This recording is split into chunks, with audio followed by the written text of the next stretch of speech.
Cześć moi mili, witam Was w nowym pilotażowym pierwszym odcinku pytań i odpowiedzi. Możliwe, że ta forma przyjmie się i będzie ukazywała się cyklicznie na moim kanale. Swego czasu wystosowałem właśnie taką prośbę, pytanie dotyczące właśnie, jeżeli macie ochotę, to możecie zadawać pytania. Ja postaram się na nie odpowiedzieć w miarę swoich możliwości. I otrzymałem sporo, powiem Wam, pytań. Wiele z nich się nie powtarzało, więc wybrałem sobie z tych ponad 72 pytań 10, a inne sobie zostawiłem na później, ale to wszystko zależy też od Was. Jak widzicie, jest to odcinek pilotażowy. Dostałem następujące pierwsze pytanie. Co sądzisz o modelach vintage i czy jest sens polecania tych modeli młodszemu pokoleniu? A co sądzę o modelach vintage? Zależy których, jakich firm. Jak zauważyłeś, prezentuję ostatnio modele vintage Matchboxa, Airfixa, Hasegawy, Fujimi, jak i również naszego rodzimego ZTS Plastic. Te modele na powiedzmy 30-40, dla niektórych 50 lat temu były superanckimi modelami.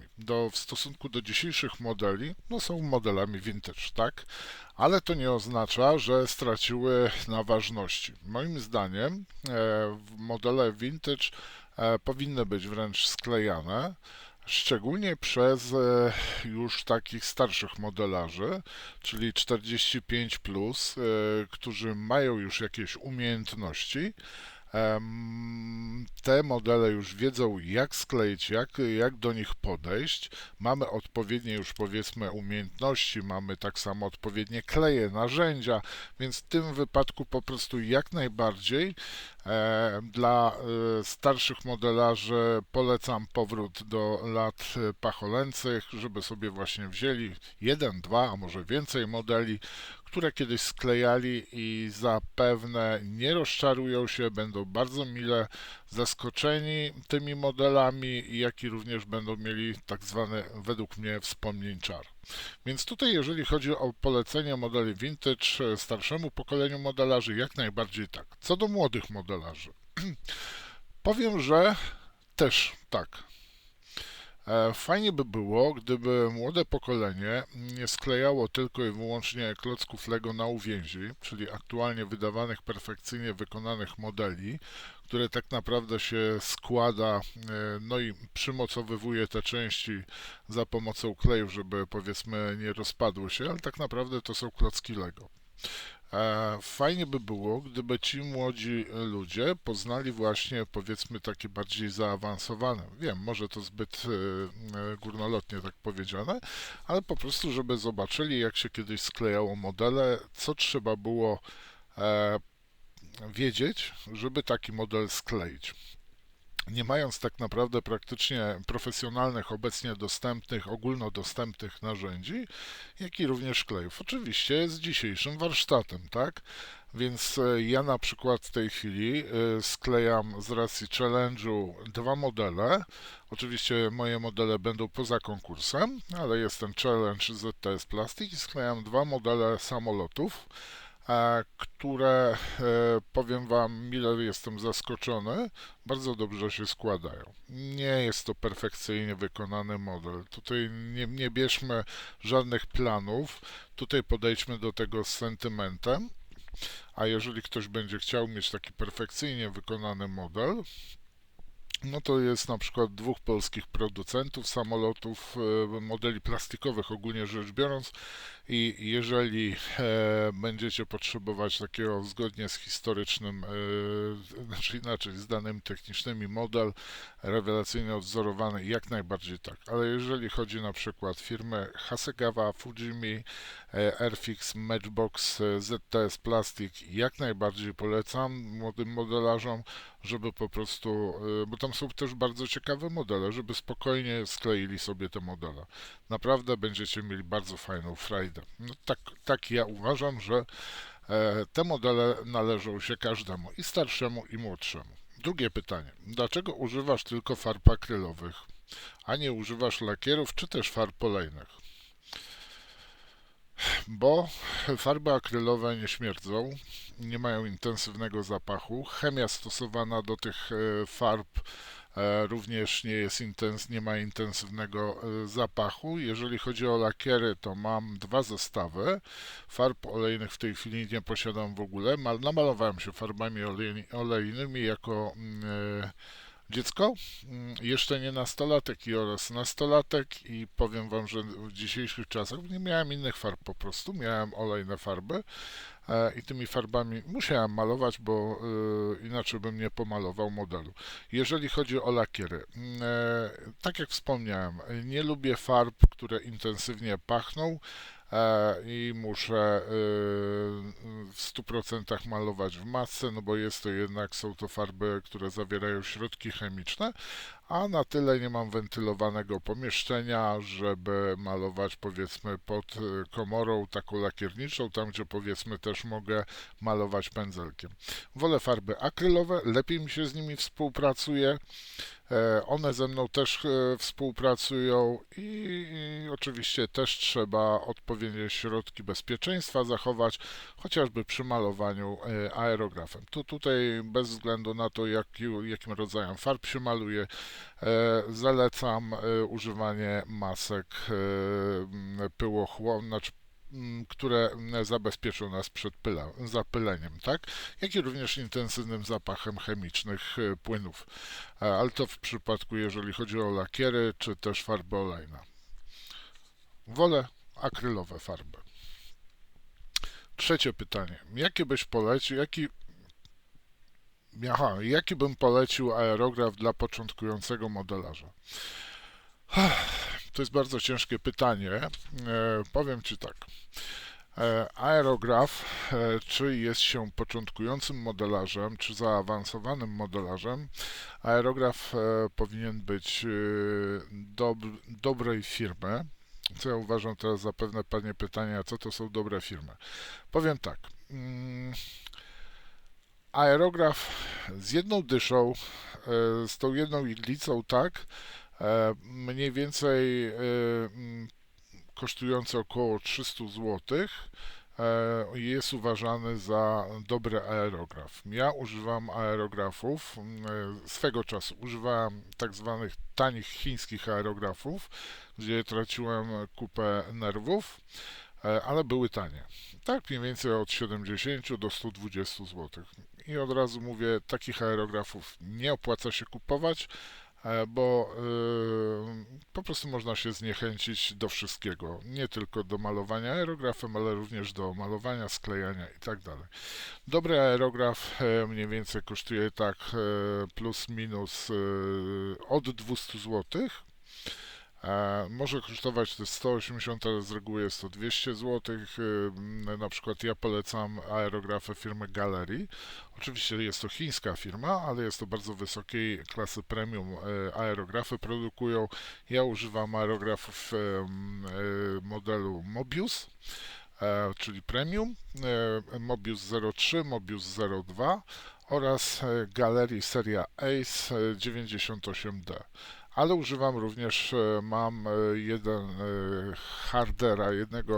aerograf Hardera Solo Line, którego bardzo rzadko już w tej chwili używam, ale mam tak samo z dyszą 0,5 aerograf Fine Art, tani aerograf poniżej 200 zł, który służy za aerograf do malowania dużych powierzchni, podkładowania, ewentualnie malowania dużych powierzchni.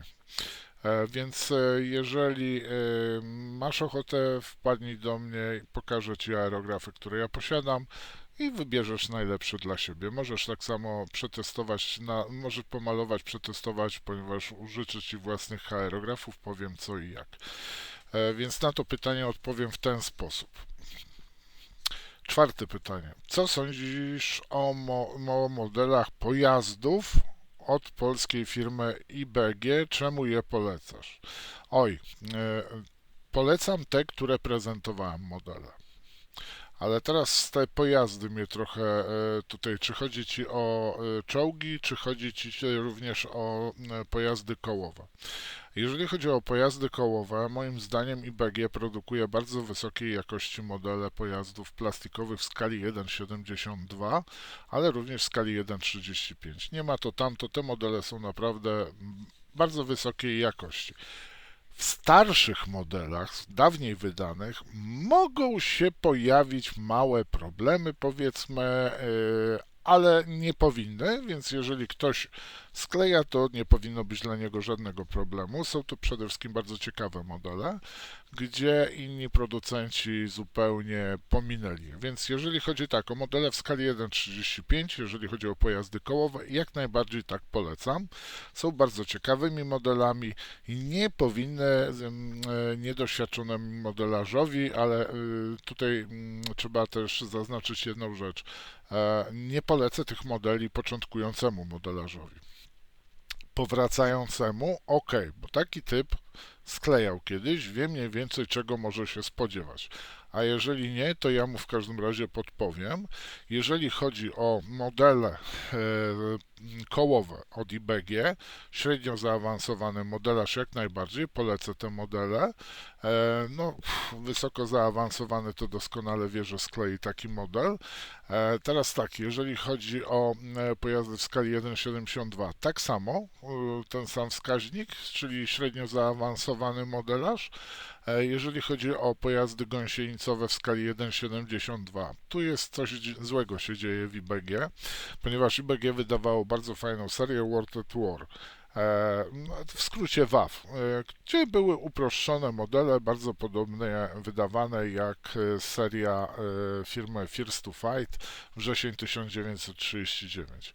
I te modele były uproszczone, ale w tej chwili zaczęły się pojawiać te same modele przez IBG wydawane już w takiej standardowej wersji, jak pozostałe modele i tutaj jest dużo uproszczeń moim zdaniem w tych modelach. One są bardzo nierówno jakościowo wypadają modele czołgów do pojazdów kołowych, czy też do samolotów. To samoloty od IBG to odlecieli, są bardzo wysokiej jakości te modele, ale też nie dla każdego nadają się, ponieważ są to już dość skomplikowane dla osób, które mają dużo cierpliwości i opanowany warsztat. Samoloty spokojnie polecę. No, poza oczywiście PZL-ami, ale już jeżeli chodzi i o karasie, łosie, to już też średnio zaawansowany modelarz. Początkujący modelarz może polecę na nich, ponieważ są bardzo, no tutaj można powiedzieć, są skomplikowanymi modelami. Jeżeli chodzi o modele w skali 1,35 gąsienicowe, powiem Wam, nie mam zielonego pojęcia. Te wydane modele przez IBG kompletnie mnie nie interesują i dlatego też ich nie sklejałem, więc nie wiem, co na ich temat powiedzieć. Więc nic nie powiem. Jeżeli chodzi o samoloty dalej, ale w skali 1,32, sklejałem jednego PZL-a w tej skali i powiem Wam, że bardzo mile mi się sklejało ten model. Trzeba troszeczkę się napracować, ale finalnie ma się frajdę. No, żałuję tylko, że pilocik pojawił się no, kilka lat później, bo z miłą chęcią nie wiem, czy nie skleję właśnie sobie w tej chwili jednego z PZL-i w skali 1,32, ale już z pilocikiem. Wyszedł zestaw właśnie pilot i dwie figurki obsługi lotniska. I jest też taki zestaw cały właśnie, można kupić oddzielnie ten zestaw, jak i również wraz z modelem PZL. 11C oczywiście. Pojazdy w skali 1,72 jak najbardziej polecam, znaczy pojazdy kołowe w 1,35 również gorąco polecam. Osoby chcące skleić modele czołgów od IBG w skali 1,72 no to mogą być rozczarowane tymi uproszczeniami, ale finalnie rzecz biorąc ok się prezentują. No nie będzie to powiedzmy Vespid for Art Meng czy też Border, tu idzie w tłoku. Co sądzę o modelach? Dobrze. Czy na kanale pojawią się prezentacje modeli kartonowych, informacje o nowościach? O rany, prezentacja modeli kartonowych. Nigdy nie skleiłem żadnego, nawet modelu kartonowego, nawet latarni morskiej, którą kupiłem w Kołobrzegu. Nie jestem kartoniarzem i chylę czoła przed kartoniarzami, bo dla mnie to są po prostu magicy, cudotwórcy. A jeżeli chodzi o, zapewne Ci chodzi po prostu o takie właśnie first looki, unboxingi, że wyszedł nowy właśnie model w kartonie i pokazać jak wygląda, no powiedzmy tak, książeczka, tak? Jaka jest zawartość, jak się prezentuje, jak wygląda w ogóle ten model powiedzmy na kartonie. Będę się starał, ale coś ostatnio jeden z producentów modeli kartonowych zapomniał o mnie. No, przykro mi bardzo. Ja nie będę też ganiał za nim. To tyle, jeżeli chodzi o modele kartonowe. Szóste pytanie. Czy gra Wrzesień 1930 jest warta polecenia? Do tej pory sporadycznie grałem w Warhammera 40 tysięcy, ale szukam czegoś nowego z okresu II wojny światowej, ale nie Bolt. Sklejam modele z tej serii. Super, bardzo się cieszę. My się akurat nie znamy chyba w ogóle. Powiem tak, osobiście nie grałem nigdy w grę Wrzesień 1939, mimo to, że mam 5 zeszytów z zasadami, z miarkami, podstawkami i tak dalej. Nie jest dla mnie wszystko to jasne, zresztą są to zasady niestety niekompletne z tego co wiem, niedokończone, a ja chciałbym już otrzymać taki po prostu, nawet niech to będzie kompletne zasady, nie mówię, żeby były w formie papierowej, już dobra, pójdę tutaj na łatwiznę, ale niech będą one do pobrania w PDF-ie, razem ze skompletowanymi armiami, bo z tego co wiem po prostu tak dostępnych zasad, kompletnych, zamkniętych w 100%, jeżeli chodzi o sam wrzesień 1939, z tego co wiem, a wiem to od kilku osób, które grały we wrzesień w system gry, tej historycznej gry bitewnej wrzesień 1939, więc te zasady nie są kompletne, a jeżeli są, to gdzieś podobno jakiś spis armii jest w Excelu do pobrania w PDF-ie. Dla mnie ja takich rzeczy nie lubię, więc przykro mi bardzo, ale na chwilę obecną, dopóki nie zobaczę kompletnych zasad, nie mam zamiaru grać w tego typu gry.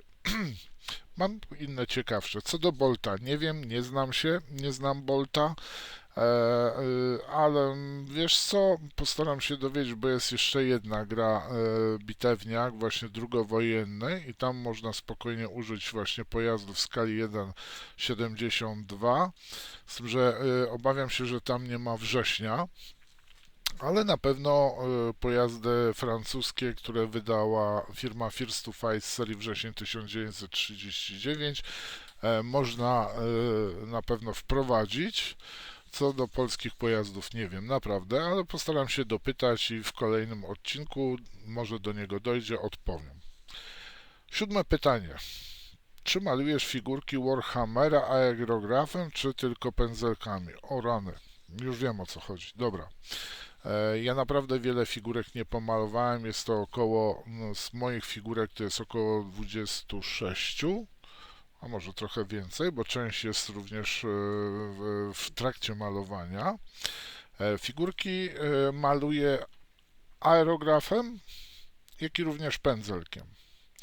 Samym używam aerografu do malowania, szczególnie do bazowych kolorów, do powiedzmy rozjaśniania tych modeli, a pędzelek używany jest przeze mnie na przykład też do drybrusha, czy też do malowania detali, z tym, że ja do tej pory pomaluję tak naprawdę Space Marinesów, Ultramarinesów, w ten sposób powiem, a jeżeli chodzi o inne frakcje, no to na przykład Szczury 2 pomalowałem, pomalowałem 4 figurki również, ale to poza bajką Warhammera, znaczy w sensie to tak poza sztuka dla sztuki. Dostałem 4 figurki z Age of Sigmar i Tu w Age of Sigmar tylko podkładowałem i nałożyłem główny bazowy kolor aerografem, a pozostałe elementy pędzelkiem. Więc tutaj moim zdaniem w Warhammerze nie ma czegoś takiego, że maluję tylko powiedzmy aerografem, nie. Tu maluje się jednym i drugim, tylko w zależności od chęci po prostu malujesz albo więcej aerografem, albo mniej. To tyle, jeżeli wiele osób też maluje tylko i wyłącznie podkładem z puchy, a dalej maluje po prostu pędzelkami. Ja maluję tak i tak, ale bez puszki. 8. pytanie. Co sądzisz o nowych modelach w skali 1,72 od Arma Hobby i ile już skleiłeś ich modeli? O rany.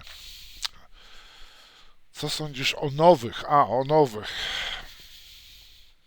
Widzę dużą różnicę w detalach pomiędzy pierwszymi modelami, czyli tak jak były PZL, P11, Iskra, znaczy PZL, P7, P11, Iskra, następnie Hawker Hurricane. Te modele są dla mnie wykonane perfekcyjnie, rewelacyjnie, no to jest po prostu cud miód palce lizać. Co do ostatnich modeli, no to od Oscara tak naprawdę zauważyłem, że nie ma nitowania. No jest to tak naprawdę kupujemy model plastikowy, no i tam dostajemy też te maski, tak? Ale nie ma już żadnych elementów fototrawionych, a jeżeli chodzi o elementy żywiczne, tak jak inni producenci na przykład dodają, wiemy o którym południowym firmie z południa, często tam są dodawane do takich modeli w cenie powiedzmy 90-100 zł, to tam znajdziemy maski, dużą ilość kalkomanii, jak i również dużą no i żywicy możemy się spodziewać. Co do army, mam problemy w tej chwili z armą ze względu na to, że tak naprawdę są to zestawy, gdzie mamy ramkę lub półtorej ramki z elementami plastikowymi, do tego tylko i wyłącznie maski i straciły te modele na przykład nitowanie. Japońskie samoloty w ogóle nie mają, na przykład Oscar ma tylko linię podziału, a był pioruńsko nitowany. Z tego co gdzieś tam słyszałem, czy też czytałem, że w sumie w skali 1,72 nitów nie widać. No niby nie widać, ale jakoś inni producenci robią te nity i to, że ktoś nie widzi nitów w skali 1,72 nie oznacza, że ja mam ich nie widzieć i nie posiadać ich na swoim modelu, skoro inni producenci mogą to samo wykonać, więc troszeczkę uważam, że są słabsze ostatnie modele od Arma Hobby. No przykro mi to mówić, tak, no ale to jest też nie tylko ja jestem tego samego zdania, tylko też klienci mówią, że no modele zdrożały, a zawartość pudełka zmniejszyła się, czyli cena up, a ilość detalu dodatków, tak? No nie mamy już tej blaszki, nie mamy maski, tak? No okej, dobra, maski są bardzo fajne, ale no niestety model kosztuje od 90 zł zwyż, jeżeli chodzi o skalę 1,72. Ja teraz czekam na Mustanga, ale czekam. Ale polecam oczywiście wszystkie pierwsze modele, jeżeli chodzi o PZL P7, PZL P11, Hawker Hurricane. Polecam też, o Jezu, jak on się nazywał, chwila, moment.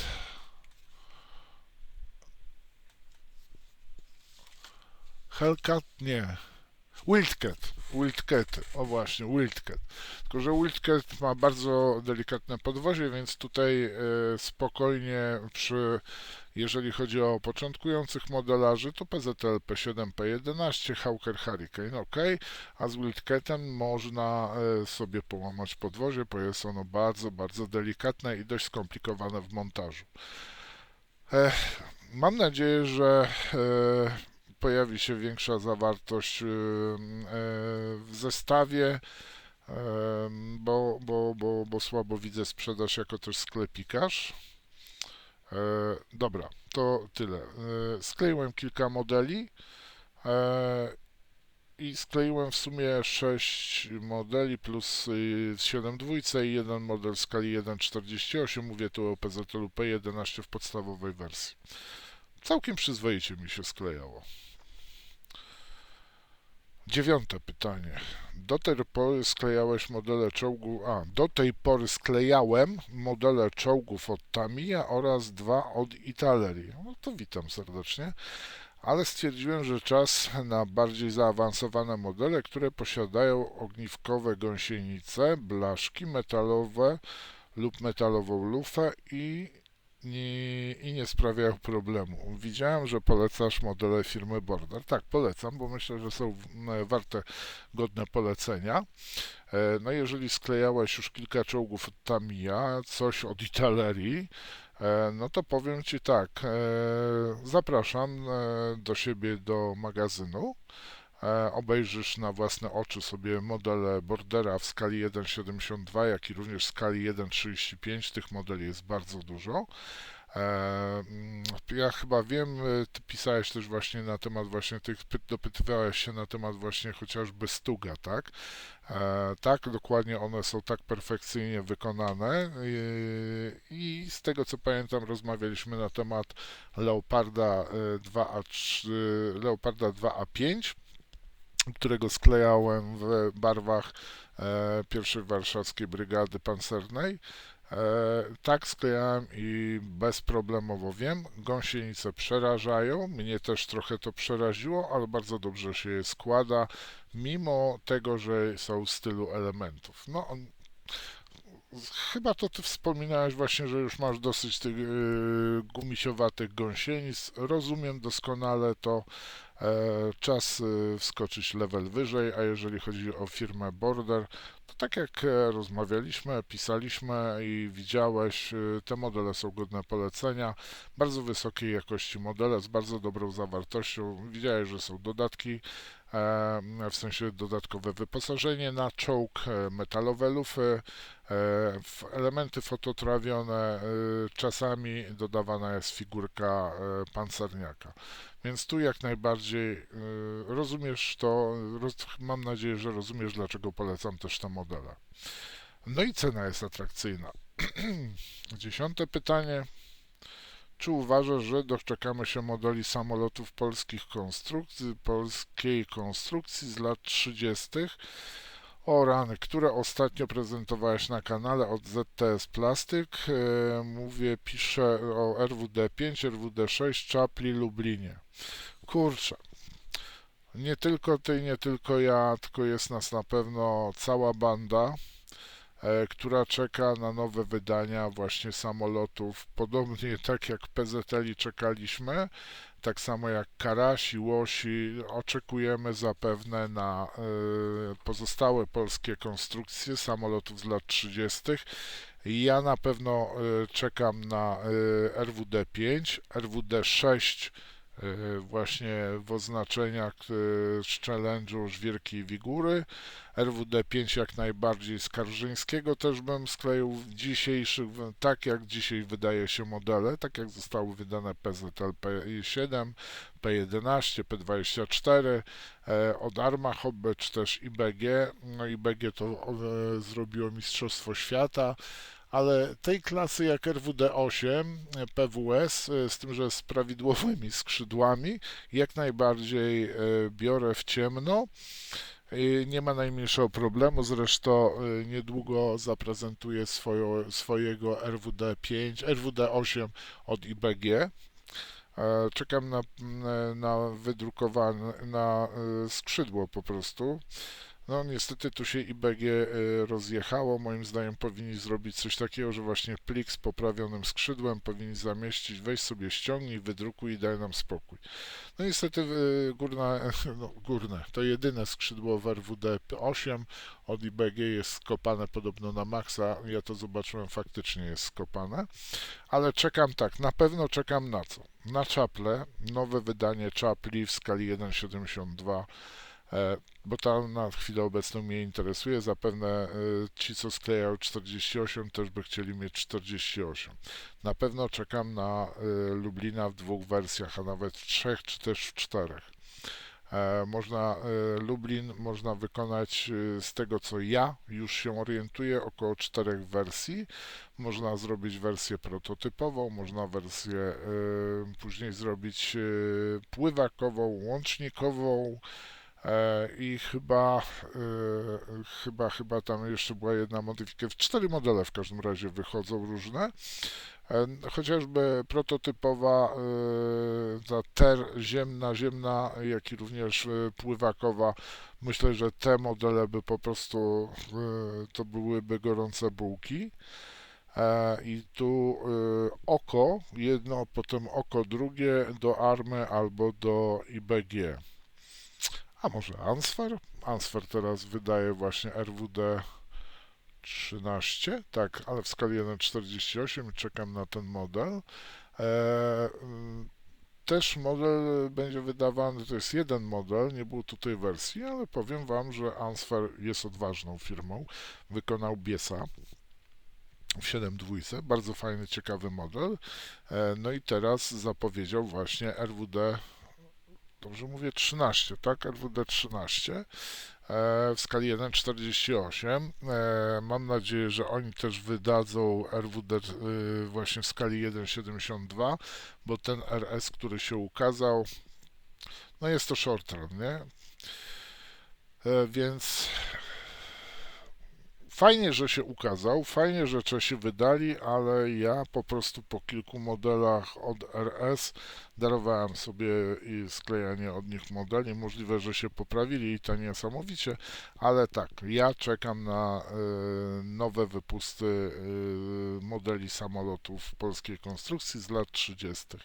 Mam nadzieję, że się doczekamy. Już trzeba zwrócić uwagę, że IBG wyda Dromadera. Co prawda to będzie kooperacyjna współpraca, ale Ansfer wyda również Dromadera i tutaj myślę, że będzie szał-pał na rynku, kiedy jeden i drugi Dromader się pojawi.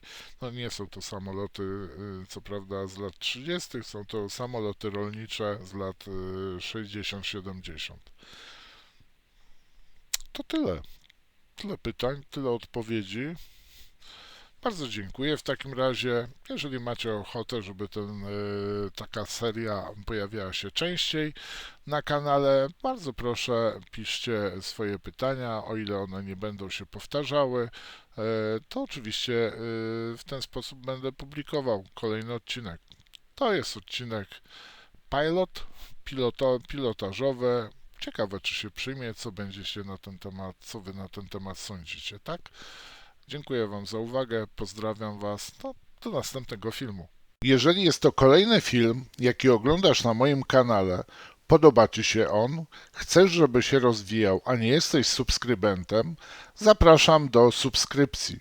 Wystarczy, że klikniesz w subskrybuj, następnie w dzwonek, otrzymasz powiadomienia i oglądaj kolejne filmy. Dziękuję Ci.